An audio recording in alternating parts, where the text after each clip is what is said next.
Hello everyone, welcome to Destiny Commerce Academy. जैसा कि आपको बोला था कि क्वेश्चन पेपर सोल्व करके देंगे, तो एचपीएससी पीजीटी जो 9 सितंबर को आपका पेपर हुआ था उसका सॉल्यूशन है। एक्सपेक्टेड आंसर कि आप इसको बोल सकते हो, तो वो हम आपके साथ शेयर कर रहे हैं।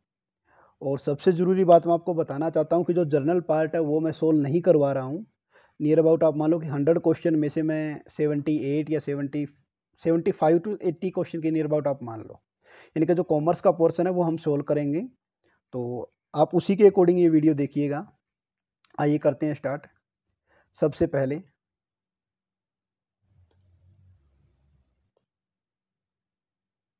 हाँ जी, ये देखिए, सबसे पहले क्या आपको दिया गया है, क्वेश्चन नंबर 1। हाँ जी, देखिए क्या दिया गया है। Which one of the following is not operating, क्या दे रखा है, which of the flowing not operating activity in the cash flow statement. Cash flow statement में ऑपरेटिंग एक्टिविटी नहीं है। देखो ऑपरेटिंग एक्टिविटी कौन सी नहीं है, ये फिक्स कॉस्ट वाली आपका ऑप्शन आ जाएगा सी। अब मैं आपको चारों ऑप्शन नहीं बताने वाला, या चारों ऑप्शन आपको जानना है तो चारों ऑप्शन के लिए तो फिर थोड़ा सा लेंथी वीडियो बन जाएगी।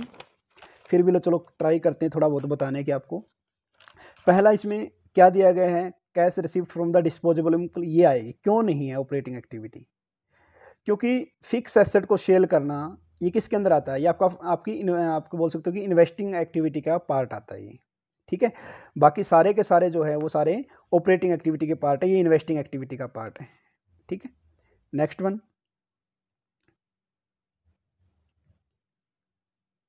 नेक्स्ट क्वेश्चन नंबर 2 क्या दिया गया इसमें आगे कि from the following information calculated sale required to earn a profit 4,50,000, fix cost है आपकी 90,000 और पीवी रेशियो दे रखी है।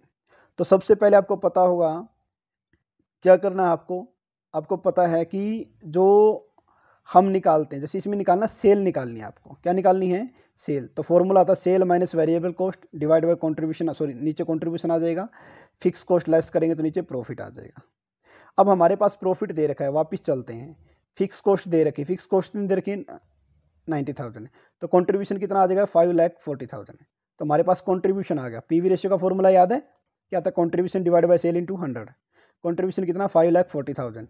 सेल कितनी दे रखी है, सेल आपको निकालनी है सर, और पीवी रेशियो कितना दे रखा है 25%। यानी कि अगर आप इसको सोल्व करने बैठोगे तो इसका सोल्यूशन बनेगा जी ऐसे कि पीवी रेशियो 25 है, कॉन्ट्रीब्यूशन 5,40,000 दे रखा है, सेल का पता नहीं, तो क्रॉस मल्टीप्लाई करेंगे तो हमारे पास आ जाएगा sale equal to 5,40,000 divide by 25। अगर अब इसको आप कट करोगे तो ये करीब करीब आ जाएगा आपके पास, सॉरी, और साथ में 100 भी करना है क्योंकि 100 है ना यहाँ फॉर्मूले में, तो आपको 100 करोगे इसको साथ में, तो ये हमारे पास आ जाएगा 21,60,000। कितना आ जाएगा? 21,60,000। 5,40,000 मल्टीप्लाई 100 डिवाइड बाई 25 करोगे तो आपका आंसर आ जाएगा डी। क्या आंसर आ जाएगा? डी। तो पहले का आंसर है सी, दूसरे का आंसर है डी। और मैं आपको बता दूं कि जितने भी आंसर हैं कम से कम 2-2 3-3 बार वेरीफाई करने के बाद ही आंसर हमने बनाए हैं। तो ऐसा नहीं है कि वैसे ही रैंडमली आपको दे रहे हैं, आप एक्चुअल जो आंसर किया आएगा उससे मैच कर सकते हो। और तभी थोड़ा सा टाइम लग गया वीडियो बनाने में, क्योंकि ये कोशिश थी कि भाई एक्यूरेसी मैटर करती है हमारे लिए, क्योंकि एक्यूरेसी के बिना कुछ भी नहीं है ना। बनाने को तो वीडियो आधे घंटे बाद बना दो, लेकिन जब तक क्रॉस वेरीफाई ना करें तब तक काम नहीं चलता। आइए नेक्स्ट पढ़ते हैं question number 3। Calculate the break even point value. Break even point की वैल्यू निकालनी है आपको। तो सबसे पहले आपको पता होना चाहिए कि ब्रेक इवन पॉइंट यूनिट के अंदर अगर आपको निकालना है तो क्या करना पड़ेगा, fix cost divide by sale per unit, sorry contribution per unit, fix cost divide by contribution per unit, ऐसे निकाल सकते हो। अब फिक्स कॉस्ट कितनी दे रखी है? फिक्स कॉस्ट दे रखी सर 4 लाख रुपीज़। और कॉन्ट्रीब्यूशन कैसे निकलेगा? Sale minus variable cost per unit, तो इनके 5 आ जाएगा। 10 माइनस 5, समझ में आ गया ना बात? तो ये आपका आ जाएगा 80,000 यूनिट। कितना आ जाएगा? 80,000। इनके ब्रेक इवन पॉइंट यूनिट्स में दे रखा 80,000, और एक यूनिट की वैल्यू कितनी है बेचने की? सर 10 रुपये है। तो कितने रुपए आ जाएंगे? 8 लाख रुपए आ जाएंगे break even point in value. तो इसका आंसर आ जाएगा ए। क्या आंसर आ जाएगा? ए आपके पास इसका आंसर आ जाएगा। नेक्स्ट हम चलते हैं आगे क्वेश्चन नंबर 4 की तरफ। क्या दे रखा है? Current current purchasing method, next दिया गया क्या, what is the current purchasing method of the inflation accounting. इसका आंसर आएगा जी बी। क्या आंसर आएगा इसका, B. It adjust the financial statement of inflation by converting all the financial value, balance sheet और पीएनएल दोनों आएंगे, बस ये याद रखना, और एप्रोप्रिएट या जनरल प्राइस इंडेक्स के बेस पर। ठीक है, तो इसने बोल रखा है ये करेक्ट है, बाकी सारे इनकरेक्ट हैं। नेक्स्ट वन,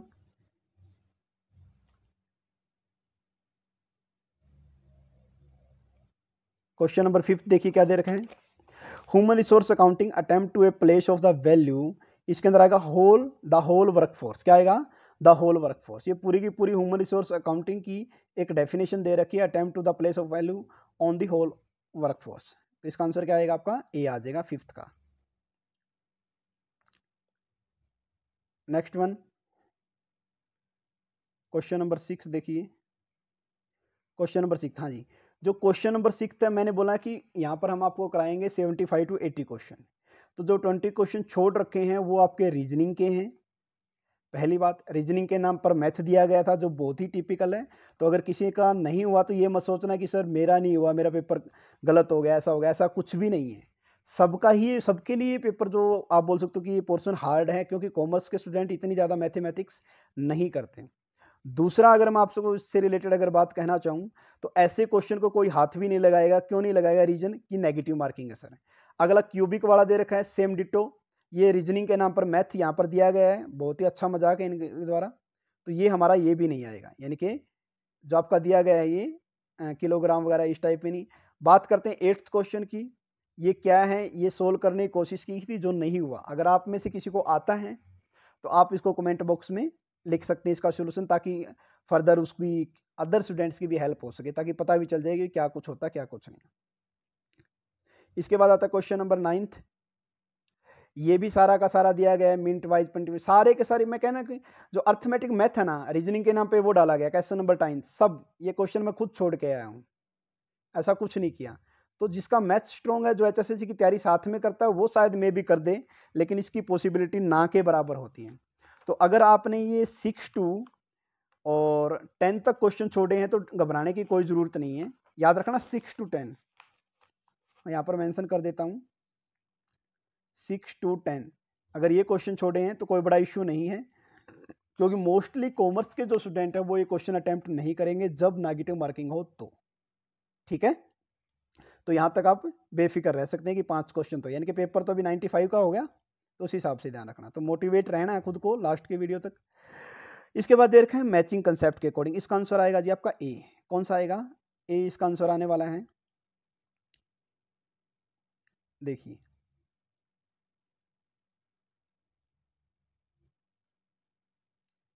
हाँ जी, मिल गया ना आपको, हाँ जी, देखिए मैचिंग कंसेप्ट के अकॉर्डिंग इसका आंसर क्या आएगा, ए आएगा जी। कैसे, इसने बोला ह्यूमन रिसोर्स मैनेजमेंट, ये जो रिलेटेड है ह्यूमन रिसोर्स मैनेजमेंट, तो पी का आंसर आएगा 3 आपका, get qualified person at the right time. बात करते हैं ह्यूमन रिसोर्स प्लानिंग की, इसका आएगा 4th, यानी कि it focus on the managing physical and emotional capital of the employees. ठीक है, यहाँ तक तो शायद मे भी किसी को पता है, किसी को नहीं पता, लेकिन रिक्रूटमेंट का तो मे भी हर किसी को पता था कि recruitment it's objective to create a pool. Pool का मतलब होता है पॉजिटिव प्रोसेस होती है, रिक्रूटमेंट सिलेक्शन नेगेटिव होती है। ठीक है, of the prospectives job candidate. इसके बाद डेवलपमेंट, डेवलपमेंट क्या आएगा, it involve the growth of employ in overall aspect, हर एरिया से उसकी ग्रोथ करना क्या कह रहा है, डेवलपमेंट। तो ये 2 चीज़ों के बारे में तो सबको ही पता था, तो इसके बेस पर भी अगर आप निकालना चाहो तो ये ए आंसर आ जाए। क्या आ जाएगा, ए आंसर आ जाए इसका, और ये बिल्कुल एक्यूरेट है, आप बोल सकते हो। मैंने पहले भी बताया कि जो भी आपको आंसर करो दे रखे हैं सारे के सारे हम वेरीफाई करने के बाद ही हैं। ठीक है, इसके बाद आता है next one, which of the following is not a modern method of performance appraisal. तो इसका आंसर आएगा सी, पेयर्ड कंपैरिजन मेथड मॉडर्न नहीं है, बाकी सारे के सारे क्या हैं, मॉडर्न मेथड हैं। ये सारे के सारे अलग अलग टीचर ने हैं सोल्व करवाए हैं, तो उसके अकॉर्डिंग है, मैनेजमेंट किसी ने, अकाउंटिंग किसी ने, तो उसके अकॉर्डिंग। ठीक है, तो टीम वर्क से ही ऐसा हुआ है। अगला है next one, when a company treat such each single customer as a separate segment, इसको माइक्रो मार्केटिंग बोलते हैं। क्या बोलते हैं इसको? माइक्रो मार्केटिंग बोलते हैं। नैनो मार्केटिंग, निश मार्केटिंग, सिंगल मार्केटिंग ऐसा कुछ भी नहीं आएगा, ये याद रखना। क्या बोलते हैं इसको? माइक्रो मार्केटिंग बोलते हैं, ये याद रह जाएगा ना, माइक्रो मार्केटिंग। नेक्स्ट चलते हैं क्वेश्चन नंबर अपना 14 की तरफ। क्वेश्चन नंबर 14,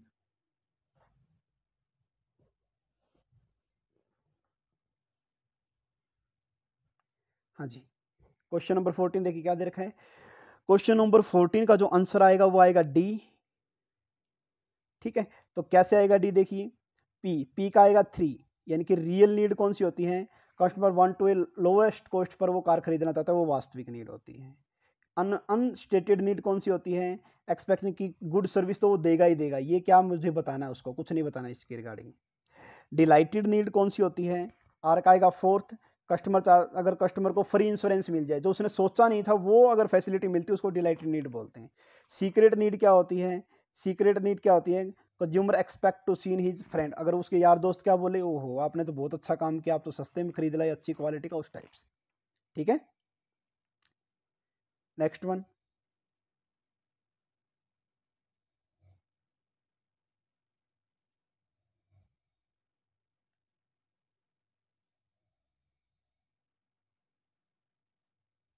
हाँ जी, देखिए which of the following is a model of individual behaviour stating individual is willing to sacrifice his interest for the sake of original interest. इसका answer आएगा सी। भाई अपना इंटरेस्ट छोड़ देता है ऑर्गेनाइजेशन के लिए, तो इसको ऑर्गेनाइजेशन मैन मॉडल बोलते हैं। नेक्स्ट वन क्वेश्चन नंबर आपका आगा कौन सा आया है? देखिए 16 क्वेश्चन, कौन सा? 16 क्वेश्चन में क्या देखा है? Which of the following not a trait of type A personality behaviour, तो इसका आएगा D answer. They work patiently and do not feel urgency of for the work, तो इसका क्या आएगा? आपका डी आंसर आएगा। नेक्स्ट वन है 17, फॉर्मिंग स्टोर्मिंग, ये आपको अगर पता हो तो इसकी सीक्वेंस, तो इसका आंसर आएगा आपका ए आंसर। क्या आएगा?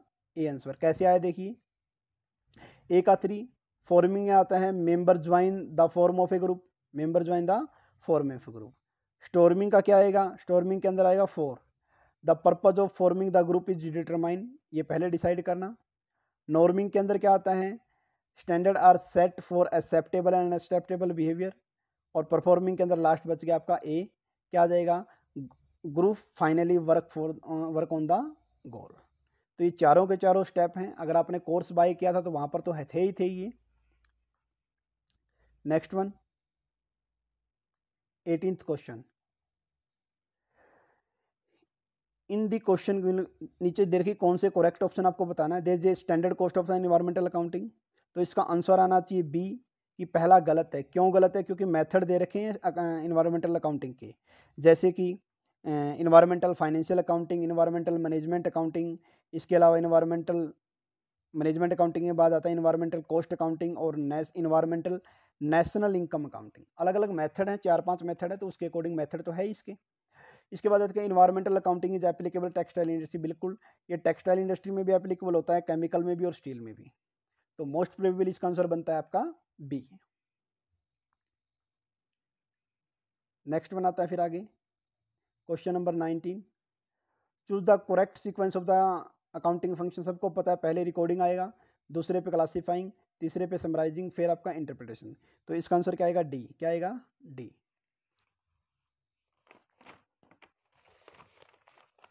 19th के बाद 20th क्वेश्चन देखिए आगे।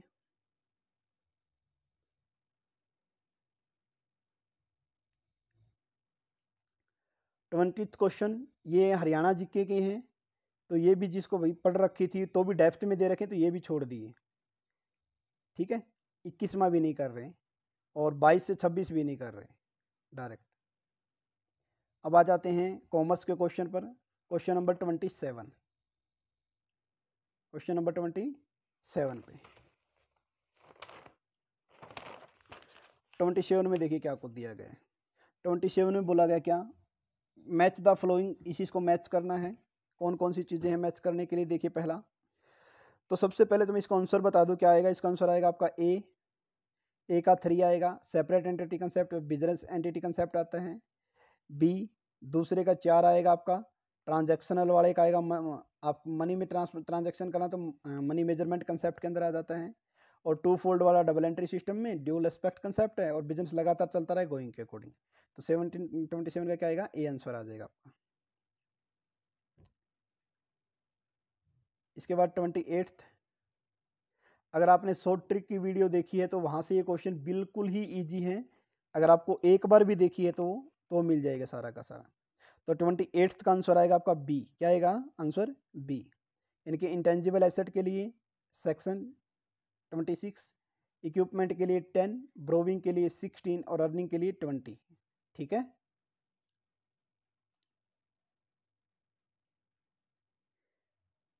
नेक्स्ट वन है अपना, find out the sale of the Ajay limited if the cost of goods sold इतनी देर के ग्रोस प्रॉफिट इतने देर का है। तो सेल निकालनी है आपको। क्या निकालना है? सेल। तो सबसे पहले आपको ग्रोस प्रॉफिट का फॉर्मूला पता है, sale minus cost of goods sold. ठीक है। अब आपने इसने क्या वो रखा है, ग्रोस प्रॉफिट 10% ऑफ सेल। अगर सेल 100 है तो ग्रोस प्रॉफिट 10 है, तो नो डाउट ये 90 बच गया। और 90 की वैल्यू 72,000 दे रखी है, तो निकाल सकते हो आप। 90 की वैल्यू 72,000, तो एक की वैल्यू निकाल लेंगे। और फिर निकालना आपको सेल पूछा गया, तो सेल कितने, 100 की निकालो। तो ऐसे कट करोगे तो ये कितना आ जाएगा आपका, 80,000 रुपये आ जाएगा। तो डी आंसर आ जाएगा। क्या आ जाएगा? D answer. नेक्स्ट वन आता है 30।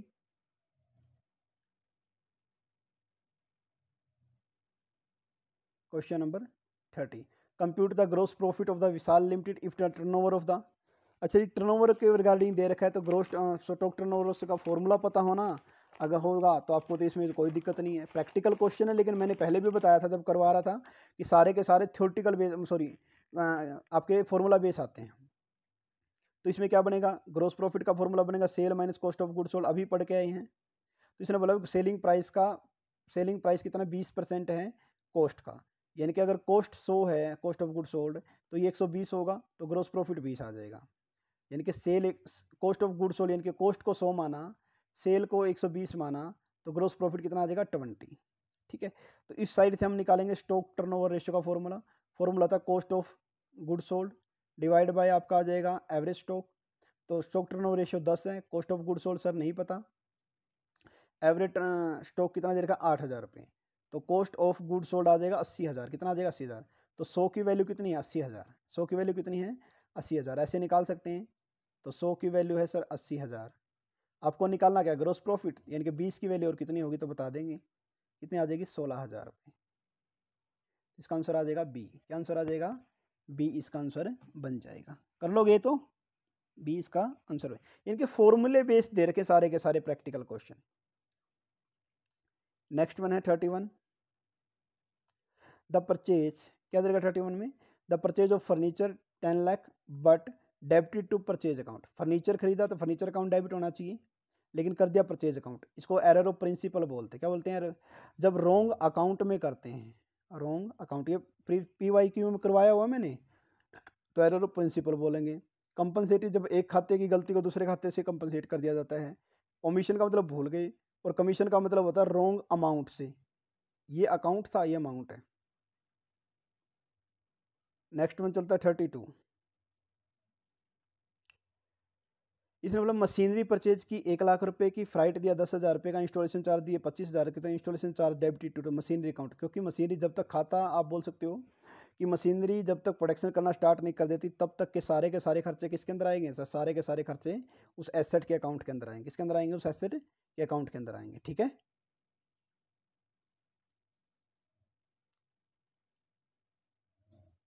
इसके बाद दे रखा क्या, Surendra and Om Prakash are the partners in a firm sharing profit ratio 5:3 के, दे एडमिटेड कुलभूषण 1/3 के लिए, तो न्यू प्रॉफिट शेयरिंग रेशियो निकालते। बिल्कुल आसान सा क्वेश्चन दे रखा था। क्या करेंगे, लेट प्रॉफिट, माना प्रॉफिट कितना 1, और कुलभूषण का शेयर कितना 1/3, तो रिमेनिंग कितना बच गया सर? 1 - 1/3, 2/3। अभी 2/3 ही तो बांटेंगे। कौन कौन बांटेगा सर इसको?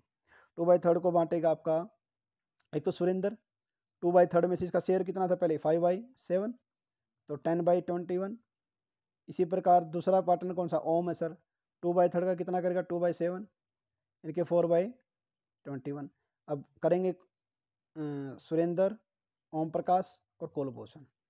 10/21, 4/21 और 1/3। एलसीएम 21, 10, 4 और 7। याद रखना 4 पहले 7 बाद में है, तो इसका आंसर क्या आ जाएगा बी। क्या आंसर आ जाएगा बी, इसका आंसर आ जाएगा। ठीक है, 33 तक हो गया आपका। नेक्स्ट चलते हैं 34 पे।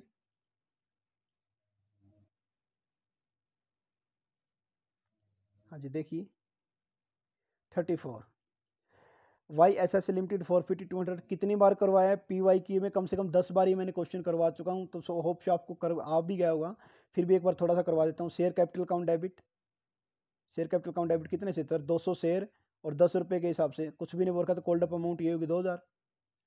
2, 6 रुपये दे दिए सर, बाकी नहीं दिए, मतलब 4 रुपये नहीं दिए, तो कॉल जेनरेटेड अकाउंट 4 रुपये के हिसाब से 200 शेयर पर 800, और जो पैसे दे दिए वो फॉर फ्यूचर अकाउंट में कितने? 600, सॉरी 6 रुपये के हिसाब से 1200। ठीक है, लेकिन याद रखना ये जो शेयर फॉर फ्यूचर को फ़ायदा हुआ है ये 200 शेयरों पर हुआ है। कितने शेयरों पर हुआ है? 200 शेयरों पर हुआ है। ठीक है, 200 शेयरों पर 1200 रुपये बचे हैं। इसके बाद इसने क्या बोला? री इशू कर दी सर 100 शेयर, तो एंट्री क्या करेंगे? Bank account debit. ठीक है, 2 शेयर कैपिटल अकाउंट, वही सर 100 शेयर इशू किए हैं और 10 रुपये के हिसाब से 1000, बैंक में गए 5 रुपये 50 पैसे यानी कि 550, और शेयर फॉर फ्यूचर में कितने डेबिट कर देंगे सर? 450। लेकिन याद क्या करना, अभी इसने बोला कैपिटल रिजर्व में क्या जाएगा सर? कैपिटल रिजर्व में क्या जाएगा देखिए, तो एंट्री करते हैं share for future account debit to capital reserve account. लेकिन ये सर 200 शेयरों पर 100 है, यहाँ पर 100 शेयर का ये तो इशू तो कि 100, जबकि फॉर फ्यूचर की ये 200। तो एक काम करेंगे 200 की वैल्यू निकाल लेंगे, तो 200 की वैल्यू 1200 है, तो 100 की वैल्यू कितनी होगी? 600। 600 में से 450 तो यहाँ पर यूज कर लिए, 600 में से 450 तो यहाँ कितने बच गए? 150। तो कैपिटल रिजर्व में कितने डालेंगे? 150। तो आंसर क्या आ जाएगा? D answer.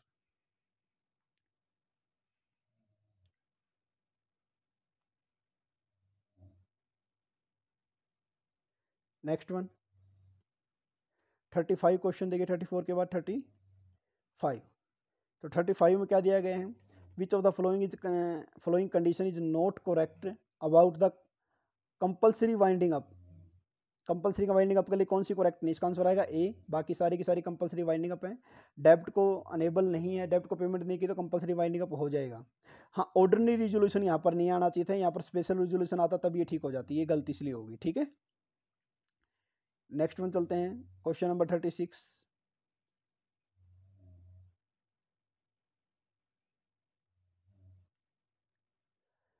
Find out the operating ratio if the cost of good sold, ये दे रखे, ऑपरेटिंग एक्सपेंसेस ये दे रखे हैं, तो ऑपरेटिंग रेशियो निकाल सकते हैं। ऑपरेटिंग रेशियो का फॉर्मूला क्या निकलेगा?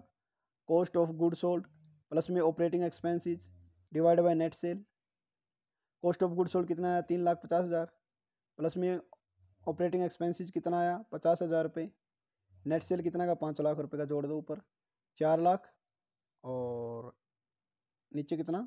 5 लाख, और मल्टीप्लाई 100 भी इस फॉर्मूले में, तो 4 लाख 5 लाख मल्टीप्लाई 100 करोगे आप, तो कितना आ जाएगा? 5 5 8 40, यानी कि 80% नियर अबाउट, नियर अबाउट का पूरा 80% ही आ जाएगा, तो बी आंसर आ जाएगा इसका 36 का। नेक्स्ट वन आगे चलते हैं 37। 37 में क्या देगा? फंड फ्लो स्टेटमेंट दे रखी है इसने। फंड फ्लो के अंदर आपको पता होना चाहिए, एक करंट अकाउंट होना चाहिए, दूसरा नॉन करंट अकाउंट, तभी फंड का फ्लो होगा। और मशीन आपने परचेज कर ली कैश के बदले, तो मशीन कौन सा अकाउंट है? नॉन करंट, और कैश कौन सा है? Current account. तो इट मीन्स दोनों ठीक हैं, तो इसका आंसर क्या आ जाएगा? ए आ जाएगा। क्या आ जाएगा इसका आंसर? ए आ जाएगा। नेक्स्ट वन चलते हैं आगे,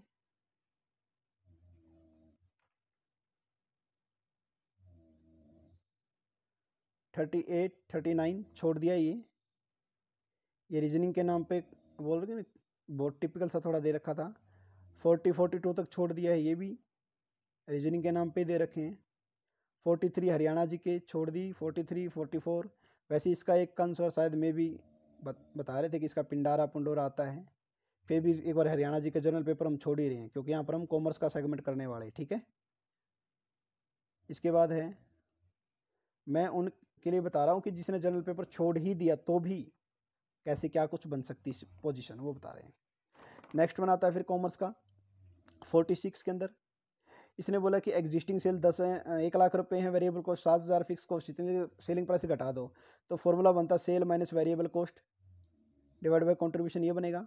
तो पहले बोला 1 लाख थी, ठीक है सर 1 लाख थी, 60,000 था हमारे variable cost, sir 60,000 variable cost, contribution कितना आ गया सर 40,000, ठीक है।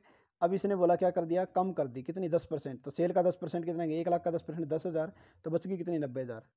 अब वेरिएबल कॉस्ट के बारे में तो कुछ नहीं दे रखा, तो ये 60 की 60 रहेगी, तो बच गया कितना 30,000।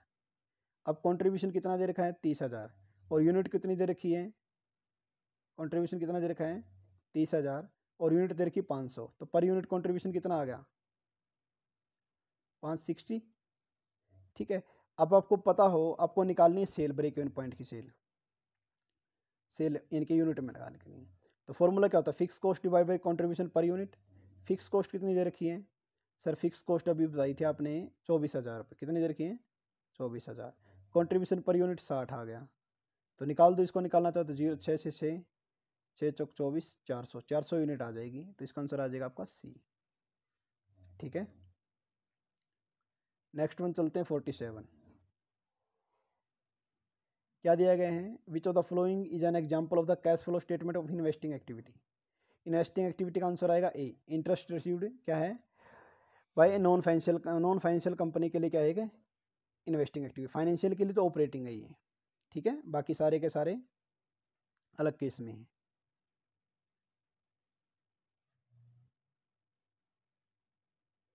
फिर दिया गया 48 का आंसर क्या आएगा, ये डाउट में है, अभी छोड़ रखा है एक बार, ये 48 क्वेश्चन छोड़ा है, तो टोटल 20 क्वेश्चन दे रखे थे अपने हरियाणा मतलब कि जनरल पेपर के, वो हैं, और 2 क्वेश्चन के आंसर है और हैं जो एग्जैक्ट हमें मिले नहीं, तो डाउट में करवाए नहीं, ठीक है। तो इसलिए 48 का क्वेश्चन का आंसर देख लेना खुद ही, या पता हो तो कमेंट कर देना। 49 question, which the flowing model suggest the valuation of the group, जो ग्रुप बेसिस पे करते हैं उसको जग्गी एंड लव मॉडल बोलते हैं, क्या बोलते हैं, Jaggi and love model,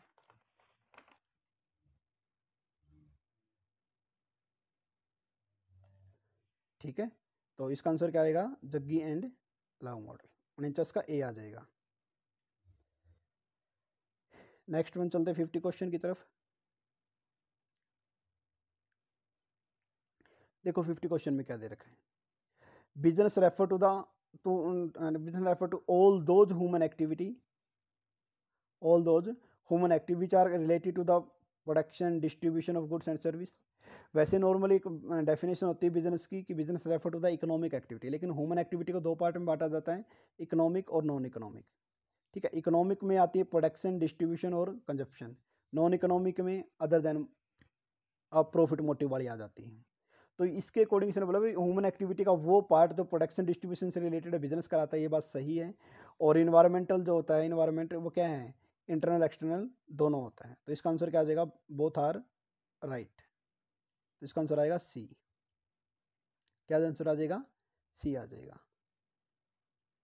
next one आता है 51 में देखो क्या दे रखा है, which of the following is true about the statutory corporation. Statutory corporation ये ना एक्ट होता है, पार्लियामेंट में पास होता है, बस इतना पता होना चाहिए, तो कितना भी आप क्वेश्चन 16 आसानी से कर सकते हो। कोई भी एक्ट जो है वो पार्लियामेंट कोई भी स्टैच्यूटरी कॉर्पोरेशन है वो एक्ट के थ्रू होता है और एक्ट पार्लियामेंट में पास होता है।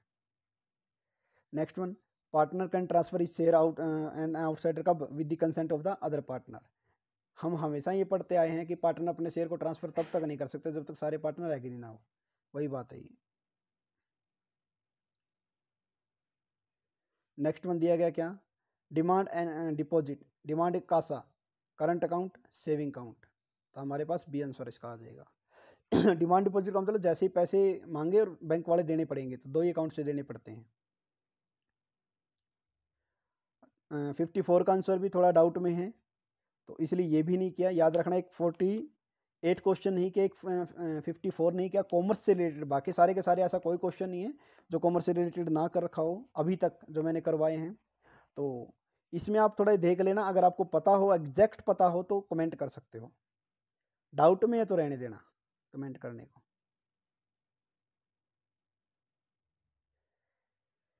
नेक्स्ट वन देख क्या दे रखा है, लेजिस्फेयर इसके रिगार्डिंग दिया गया है, तो इसका आंसर जो आएगा, इसका आंसर देखिए लेजिस्फेयर के रिगार्डिंग या ट्रांजैक्शनल के रिगार्डिंग, इसका आंसर आएगा सी।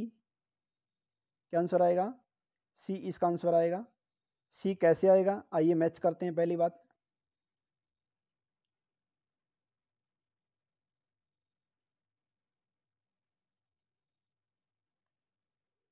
देखिए, सी आंसर कैसे आएगा। सी के अंदर इनके एक आंसर आएगा आपका direct fourth, laissez faire prefer to the those employees who required less supervision, जिसको सुपरविजन की कम जरूरत होती है, ठीक है। ऑटोक्रेटिक का मतलब एक्सपर्ट कंट्रोल कंप्लीट, ये दो तो पता ही होना चाहिए सबको। अब आते हैं ट्रांजैक्शनल के अंदर। ट्रांजैक्शनल के अंदर आता है does not work in all. Transformation में तो विजन होना चाहिए, स्ट्रॉन्ग विजन या क्लियर विजन भी बोल सकते हैं आप, ठीक है ना, स्पष्ट होना चाहिए विजन, उसको ट्रांसफॉर्मेशनल लीडर बोलते हैं।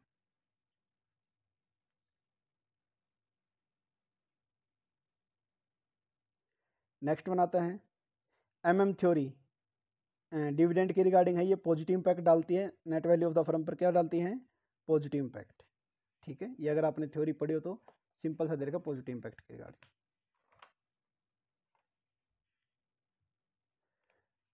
डिग्री ऑफ ऑपरेटिंग लीवरेज का formula, degree of operating leverage का फॉर्मूला तो यही होता है जी, ए वाला। लेकिन ऑपरेटिंग लीवरेज का फॉर्मूला शायद आपको कराया हो तो ये करवाया होगा, लेकिन यहाँ पर ऑप्शन ही दोनों दे रखे, तो क्या ये मजबूरी है कि हमें करना पड़ेगा ए एंड सी, ठीक है। वरना ऑपरेटिंग लीवरेज का ये होता है, डिग्री ऑफ ऑपरेटिंग लीवरेज का ये फॉर्मूला होता है, लेकिन दोनों आएंगे यहाँ पर। डी आंसर आ जाएगा, क्या आ जाएगा? डी आ जाएगा, ए एंड सी दोनों आ जाएंगे, ठीक है। Next one 58, the capital structure should involve minimum risk. हाँ जी, डेब्ट लेते हैं तो रिस्क तो होता है फाइनेंशियल इंसॉल्वेंसी का, और एक्सेसिव डेब्ट का यूज करेंगे सोल्वेंसी पे इफेक्ट पड़ता है। बिल्कुल सही बात है, तो दोनों करेक्ट हैं। तो इसका आंसर 58 का आंसर क्या आ जाएगा आपका? सी। क्या आ जाएगा? सी।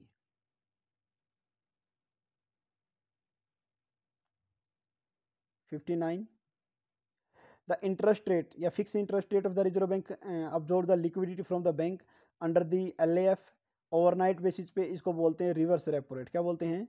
Reverse repo rate. Next one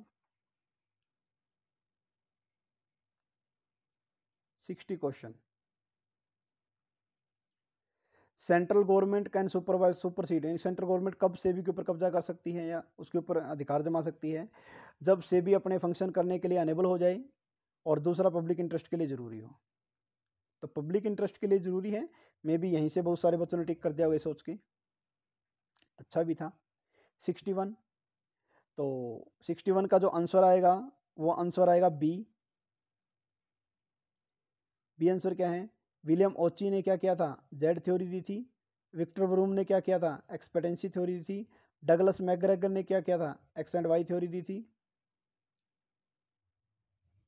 और हेल्जबर्ग की 2 फैक्टर हाइजीनिक और मोटिवेशनल थ्योरी आ जाती है।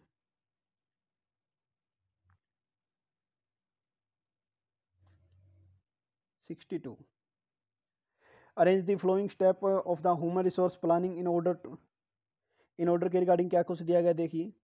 तो इसके ना वैसे तो सीक्वेंस में क्या दे रखा है, अगर सबसे पहले इसकी सीक्वेंस जो नॉर्मली अगर कहाँ भी सर्च करोगे तो सीक्वेंस नहीं दे रखी, मतलब स्टार्टिंग में वो एनालिसिस ऑफ ऑर्गेनाइजेशन प्लान से स्टार्ट करता है।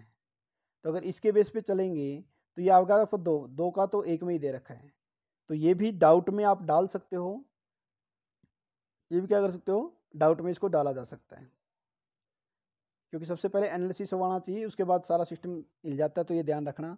तो अब तक आपको पता हो 48, 54 और 62, सिर्फ ये 3 क्वेश्चन हैं जो नहीं करवाए गए सोल्व कॉमर्स के, बाकी ऐसा कोई क्वेश्चन नहीं है जो कॉमर्स का सॉल्यूशन नहीं हो।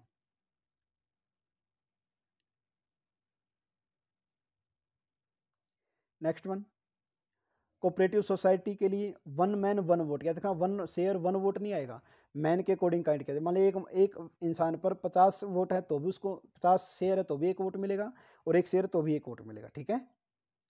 The maximum number of partner banking company, ये तो छोड़ दिया था, लेकिन आजकल 10 आते हैं बैंकिंग में, 10 अदर में 20 थे, अब 50 कर दिए गए थे, आपको पता हो तो कंपनी एक्ट 2000 रूल नंबर 14 का 2014 के अकॉर्डिंग, रूल नंबर 10 था।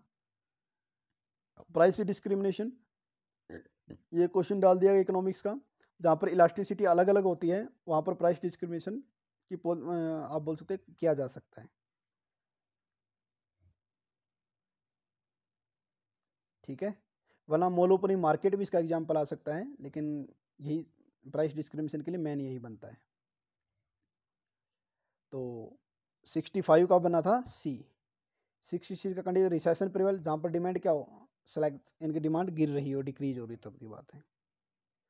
The industry which provide sports service to the other industry, इसको आप बोल सकते हैं कि ट्रेजरी इंडस्ट्री, तृतीयक उद्योग या सर्विस इंडस्ट्री भी इसको बोल देते हैं, सर्विस इंडस्ट्री। ये करवाया हुआ पूरा का पूरा कोर्स के अंदर।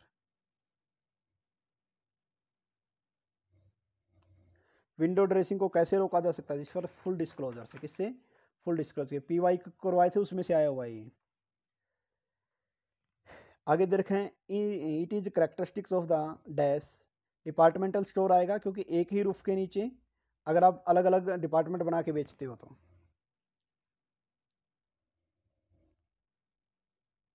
नेक्स्ट वन है अपना 70, social responsibility accounting, broader area होता है देन लीगल से, सिंपल सी बात है ये तो। इसके बाद आता है next, to and more firm come together to create a new business entity with a legal, दो और सेपरेट अलग अलग भी चलती रहती हैं, ठीक है, पेरेंट से अलग चलती है लेकिन दो मिलकर अलग बना लेती है एक, उसको बोलते हैं ज्वाइंट वेंचर। क्या बोलते हैं, ज्वाइंट वेंचर अकाउंट बोलते हैं। ये याद रखना, ज्वाइंट वेंचर के रिगार्डिंग है, आसान सा क्वेश्चन था ये तो, ज्वाइंट वेंचर वाला तो। इसके बाद आता है वर्ल्ड बैंक का मेंबर, नेसेसिटी मेंबर किसका होना चाहिए, वर्ल्ड बैंक मेंबर होता है IMF का, क्या IMF के रिगार्डिंग आएगा। नेक्स्ट वन अपना है 73। 73 के अंदर क्या दिया गया देखिए, outsourcing is a part of the entire production and concentrating the marketing operation international, इसको क्या बोलेंगे, कॉन्ट्रैक्ट मैन्युफैक्चरिंग बोलते हैं। ठीक है, आउटसोर्सिंग करना मतलब बाहर से कॉन्ट्रैक्ट करना पड़ेगा, बस ऐसे याद किया जा सकता था ये। इसके बाद देखें, which type of the capital is lowest capital, retain earning, sir पैसे देने ही नहीं पड़ते बाहर किसी को, जो बिजनेस में पड़ा हुआ प्रॉफिट है उसका ही पोर्शन आ जाएगा, तो रिटेन अर्निंग आएगा 74 का। ठीक है, नेक्स्ट बनाते हैं, तो which is the most short term effective measure to control the inflation, तो इसका आएगा बैंक रेट, कि सर बैंक रेट को बढ़ा दो तो वो आम लोगों को पैसे नहीं दे पाएंगे, जिससे इन्फ्लेशन कंट्रोल हो जाएगा। नेक्स्ट वन है अपना 76 की regarding, the determination of the grouping of the activity delegating the authority and span of management are involve, इसको देखो, ये डेली सारा का सारा सिस्टम ये ऑर्गेनाइजिंग का आता है, किसका आता है, ऑर्गेनाइजिंग के अंदर आता है, क्योंकि देखो एक्टिविटी को ग्रुपिंग, एक्टिविटी को ग्रुप करना ये ऑर्गेनाइजिंग का पार्ट है, डेलीगेट अथॉरिटी और स्पैन ऑफ मैनेजमेंट ये सारा का सारा ऑर्गेनाइजेशन का पार्ट आता है। नेक्स्ट आता है 77। 77 क्वेश्चन का देखिए क्या दे रखा है, the manager who motivate people explicitly या implicitly threatening punishment of the two kind non cooperation, इसको पॉजिटिव लीडरशिप बोला जाता है, क्या बोला जाता है, पॉजिटिव लीडरशिप। ठीक है, हाँ जी। नेक्स्ट क्वेश्चन देखिए अपना क्या है 78 क्वेश्चन। 78 क्वेश्चन में क्या दिया गया है कि एक कंट्री अगर एक गुड्स में के गुड्स का प्रोडक्शन में एफिशिएंट है, दूसरी कंट्री किसी दूसरे गुड्स के प्रोडक्शन में एफिशिएंट है, तो उसको theory of absolute cost advantage बोलते हैं। क्या बोलते हैं, theory of absolute cost advantage. ठीक है, नेक्स्ट है क्वेश्चन नंबर 9th 79। GDR के बारे में दिया गया है, एक बैंक सर्टिफिकेट होता है जो एक से ज़्यादा कंट्री में इशू किया जाता है और वो भी फॉरेन करेंसी में। बिल्कुल सही बात है, क्योंकि एक ही कंट्री वाला तो अमेरिकन था, बाकी एक से ज़्यादा तो GDR हो जाएगा। और अगर ये यूरो में इशू किया जाता है तो GDR को EDR भी बोला जाता है। तो both statement are correct, C answer इसका हो जाएगा 79th का सी आंसर। ठीक है, नेक्स्ट चलते हैं 80 क्वेश्चन में।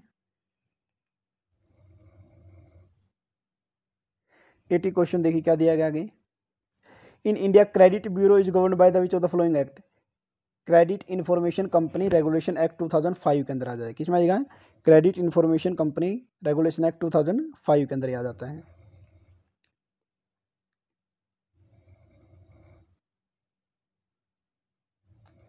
नेक्स्ट वन है which of the following theory of the business ethics is involve when decision and action are governed by the rule and principle, जहां पर वर्ड आ जाता है इट मीन्स ये डिनोटोलॉजिकल थ्योरी के बारे में बात कर रहे हैं। नेक्स्ट वन 81 के बाद 82, according to the Milton Friedman focus on the corporate social responsibility. इसका आंसर आएगा A, only to increase the profit of the business within the existing rural. क्योंकि ये जो मिल्टन है ना, इन्होंने माना है कि कंपनी की सोशल रिस्पॉन्सिबिलिटी सिर्फ इतनी है कि उसके ओनर को बेनिफिट करे, ना कि समाज के लिए। समाज के लिए कुछ करने के बारे में कुछ भी नहीं कहा गया, सिर्फ और सिर्फ किसके रिगार्डिंग कहा गया था? ओनर के रिगार्डिंग। किसके रिगार्डिंग? ओनर के बेनिफिट को मैक्सिमम करने के बारे में बात किया गया था। मिल्टन ने बात की थी, इसी पर्टिकुलर पर्सन के बारे में बात कर रही है, इसलिए CSR के में उसकी जो राय थी वही यहाँ पर पूछी गई है, ना कि ओवरऑल CSR क्या होता है ये नहीं पूछा गया।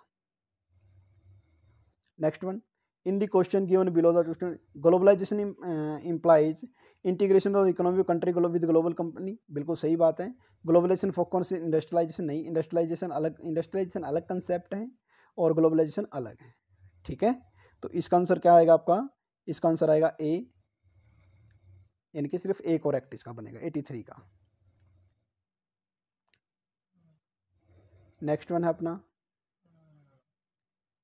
84 के अंदर अगर हम चलते हैं तो management is a dynamic process. क्या दे रखे हैं? Management is a dynamic function दे रखा है मैनेजमेंट का। बिल्कुल सही बात है सर, डायनामिक फंक्शन होता है management.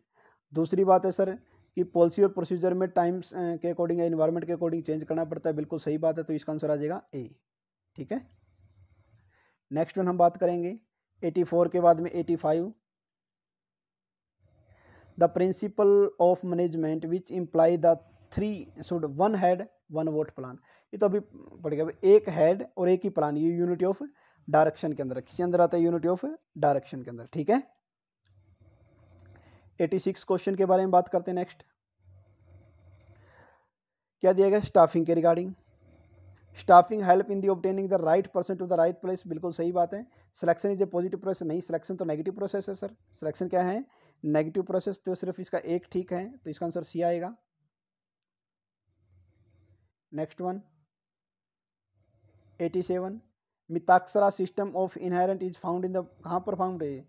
Waste and Bengal and Assam के अंदर। याद रखना आसाम आएगा इसका आंसर। बहुत सारे बच्चों को डाउट होगा इसमें, तो आसाम ही आएगा इसका। नेक्स्ट वन आता है 88, क्रॉस मैच करना है, तो इसका आंसर आएगा क्रॉस मैचिंग के वाले का, क्रॉस मैचिंग वाले का आंसर आएगा ए। यानी कि डोरमेंट वाला कौन सा आएगा? जो पार्टिसिपेट नहीं लेता। ज्वाइंट वेंचर वाला कौन सा आएगा? यानी कि ए का 2 आएगा, बी का 1। पार्टनर जो स्पेसिफिक वेंचर से रिलेटेड है। पार्टनरशिप डीड के लिए 4। अगर ये भी मैच कर लेते सारा मैच हो जाता, तो लास्ट वाले का आपका ये आ जाएगा। ठीक है, तो 88 का ए। 89, रिजर्व बैंकिंग स्टेचुरी है, क्योंकि जहाँ पर एक्ट रिजर्व RBI एक्ट है ना, RBI एक्ट है, और जो एक्ट होता है मैंने बताया था वो स्टेचुरी में काउंट होता है। Next one man one vote अभी तो आया था पीछे, कोऑपरेटिव सोसाइटी। पहले ये क्वेश्चन था, ये आंसर था, अभी ये आंसर, ये आंसर दे दिया। Next one, district commission sale 1 crore से कम। वैसे लेटेस्ट है 50 लाख से कम, लेकिन 50 लाख की कोई लिमिट नहीं है, तो 1 करोड़ से कम ये company act consumer protection act 2019 मानेंगे। ठीक है, अभी जो लेटेस्ट 21-22 में चेंज हुआ उसकी काउंट नहीं करेंगे 50 लाख वाली। प्रायर टू जनवरी क्या दिया गया है? प्रायर टू जनवरी 15 जनवरी 1964 से पहले एक्सपोर्ट, आप बोल सकते हो कि ECGC, इसका नाम पुराना नाम था एक्सपोर्ट रिस्क इंश्योरेंस कॉर्पोरेशन। ये पुराना नाम था। और ये कब बनाई थी? ये जो बनाया गया था ये पहले सबसे पहले ये बनाया गया था 57 में, और ये जो बनाया गया 1964 में। ठीक है, पुराना नाम डी आंसर आ जाएगा इसका। इसके बाद है next one, Walter model is based on the relationship return rate of return R और capital cost of capitalization K। इसका आंसर आएगा ए, कॉस्ट ऑफ कैपिटलाइजेशन आएगा। नेक्स्ट वन आता है working capital is a company use for the raw material के लिए सबको पता होना चाहिए, बाकी सारे के सारे आपके फिक्स एसेट है, तो उसके लिए आएगा ही नहीं। इसके बाद 94 के बाद क्या आएगा? 95, successful hiring training motivating the people employ sir क्या है? इंटरनल मार्केटिंग का पार्ट है। किसके अंदर आएगा? ये इंटरनल मार्केटिंग का पार्ट है। इसके बाद देखा है starting point of the for understanding the buyer, बाहर के, इसको स्टिमुलस रिस्पॉन्स बोलते हैं, बाहर के बिहेवियर को समझना, stimulus response. Next one, which the following counting concept with practice, हम क्या करते हैं, क्रेडिट कर दें क्लोजिंग स्टॉक को ट्रेडिंग काउंटर में मैचिंग कंसेप्ट के थ्रू होता है। किसके थ्रू होता है? मैचिंग कंसेप्ट के थ्रू। यानी कि 97 का डी आ जाएगा।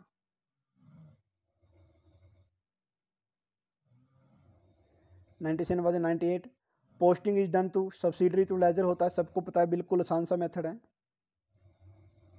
98 का क्या था? सी। 99 देखिए,